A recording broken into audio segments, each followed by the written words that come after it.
I got an email today, and the commenter had this question.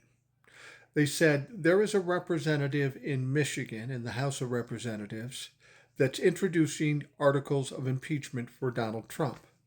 He says, but we don't hear about it in the media. Nobody's talking about it. Everybody's covering it up. Why is that? I'll tell you why.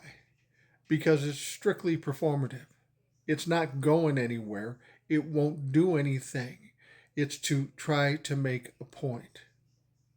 You can introduce articles of impeachment, but unless you have the majority in the House, it's going nowhere. And to the best of my recollection, Democrats do not have the majority in the House as yet. I mean, it's close, but the Republicans hold the majority. So he can introduce the articles of impeachment, but then Mike Johnson could say, oh, yeah, we're not even going to listen to that. We're not even going to present it on the floor. And even if they did present it on the floor, it wouldn't get voted in because the Republicans hold the majority. There's been other people that have introduced articles of impeachment. It's to try to make a point.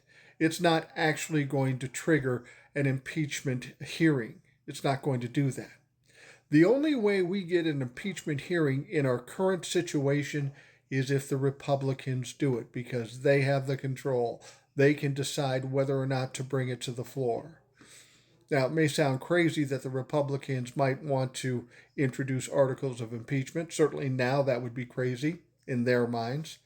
But at some point, Donald Trump is going to be a big enough liability. He's going to hurt them enough in the 2026 midterms. They might very well do it. But all the Democrats in the world can scream impeachment. But as long as the Republicans have the majority in the House, doesn't mean anything. That's why the news isn't covering, because it's not going to happen.